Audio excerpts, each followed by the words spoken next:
सच्चाई का फल। नमस्कार दोस्तों, आपका स्वागत है इस ज्ञान से भरी प्रेरणादायक कहानी में।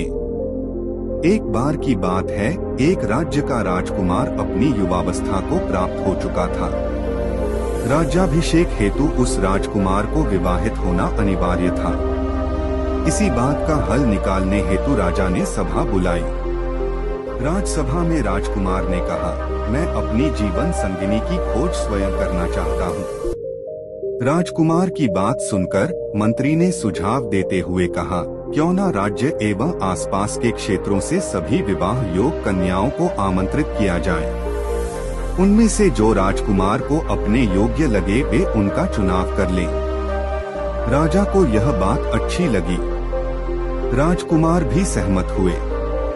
राजभवन से घोषणा की गई कि इस मास महीने के अंतिम दिन राजभवन में सभी विवाह योग्य कन्याएं अपने अभिभावक के संग आमंत्रित हैं।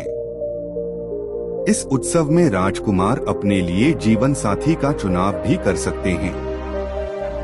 यह समाचार नगर में आग की तरफ फैल गया। युवतियों के बीच बहुत उत्साह था। किसी को राजकुमार पसंद थे तो किसी को रानी बन जाने का सपना था। किसी को धन संपत्ति नौकर चाकर की लालसा थी। किसी को अच्छे कपड़े जेवर की लालसा तो किसी को ओहदे की लालसा। सभी युवतियां अपनी अपनी ओर से पूर्ण प्रयास कर रही थी कि वह इस एक महीने में अपने आप को सबसे ज्यादा सुंदर और आकर्षक दिखें। सभी चाहती थी कि वे राजकुमार की पसंद बने। राजवैद्य की सहायिका भी राजनगर में ही रहती थी, जिसकी बच्ची तारा बचपन में महल में आती जाती रही है। तारा और राजकुमार का बचपन लगभग एक ही समय पर था। बचपन में तारा राजकुमार के साथ खेलती भी थी। जब तारा 12 वर्ष की थी तब तारा की माता ने अपनी नौकरी छोड़ दी थी, जिसके कारण तारा का महल में आना जाना बंद हो गया था। तारा बहुत समझदार थी। अब वो बड़ी हो चुकी थी। राज्य के बड़े बड़े गुरुओं से विद्या प्राप्त की थी। जब यह समाचार तारा की माँ को मिला तब उन्होंने तारा से कहा, तुम्हें भी तो राजकुमार इतने प्रिय हैं, तुम भी जाओ। क्या पता राजकुमार अपनी सखी को पहचान ले। अपनी माता की भोली बातों को सुनकर तारा मुस्कुराई। फिर अपनी माता से कहा, माँ, तुम भी कितनी भोली हो। राजकुमार को मेरी तरह न जाने कितनी युवतियां पसंद करती हैं। बहुतों ने तो उनके साथ बचपन में खेला भी होगा। राजकुमार को सब स्मरण कहाँ होंगे। इस पर माता ने कहा, तुम भी जाती तो मुझे अच्छा लगेगा। माता की बातें सुनकर तारा ने कहा, वैसे तो वहाँ जाने का कोई फायदा नहीं है, परंतु फिर भी मेरी माता की इच्छा है तो मैं अवश्य जाऊंगी। कुछ हो न हो हम जलसे का आनंद अवश्य लेंगे। राज्याभिषेक का दिन आ गया। राजभवन स्वर्ग जैसा सजा हुआ था। सभी कन्याएं सज धज कर परियों जैसी लग रही थीं। चारों तरफ खुशियां ही खुशियां थी। बहुत ही सुंदर सजावट, अलग अलग तरह के पकवान, व्यंजन, मनोरंजन के कई साधन। कहीं नृत्य तो कहीं गीत संगीत।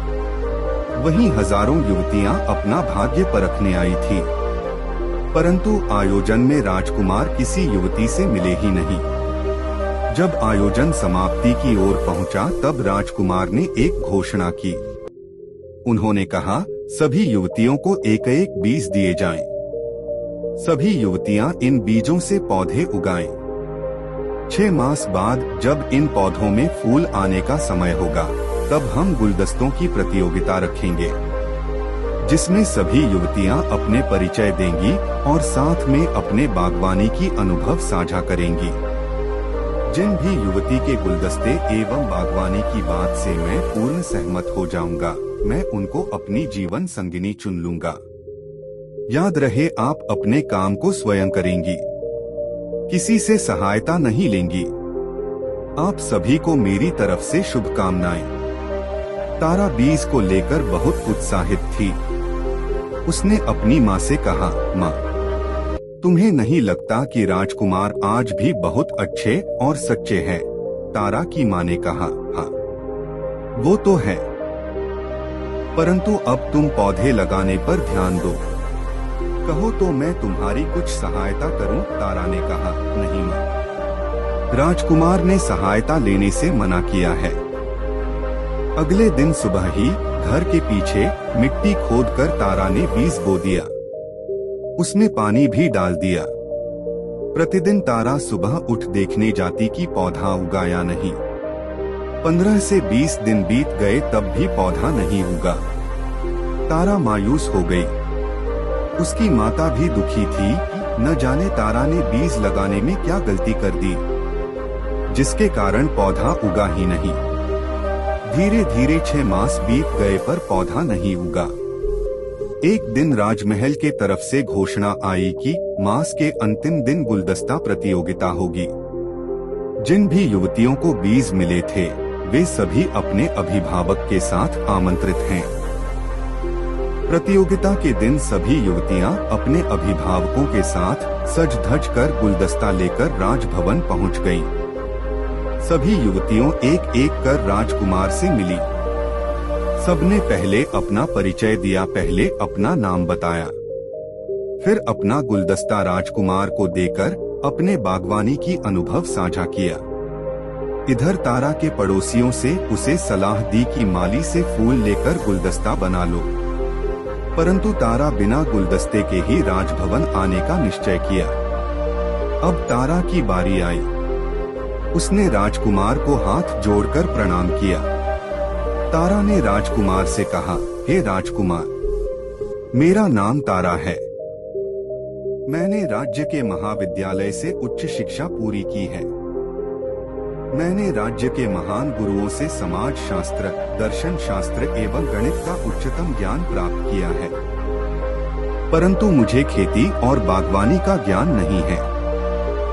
इस कारण मेरे अत्यंत प्रयास करने के बाद भी मैं पौधे को उगाने में असफल रही।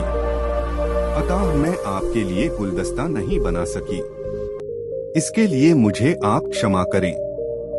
राजकुमार ने तारा की बात सुनकर तारा से पूछा, फिर आप यहाँ क्यों आई हैं? तारा ने कहा, आपने बीज दिलवाए थे, उस बीज का क्या हुआ? मैं इसके लिए उत्तरदायी हूँ, इसलिए मैं यहाँ उपस्थित हूँ। राजकुमार ने मुस्कुराकर तारा की सच्चाई को सराहा। तारा और उसकी माता सोनो जानते थे कि तारा अब प्रतियोगिता से बाहर है। तारा दुखी थी, परंतु उसके चेहरे पर एक शिकन नहीं था। वह अपनी माता को राजभवन की सैर करा रही थी, साथ ही अच्छे अच्छे व्यंजन चखा रही थी। अब उत्सव अपने अंतिम पड़ाव पर पहुंच चुका था। राजकुमार अपनी जीवन संगिनी के नाम की घोषणा करने मंच पर आए। सब उत्साहित हो प्रतीक्षा कर रहे थे। राजकुमार ने कहा, मैं जिस युवती को अपनी जीवन संगिनी के रूप में देख रहा हूँ वो आप हैं। तारा।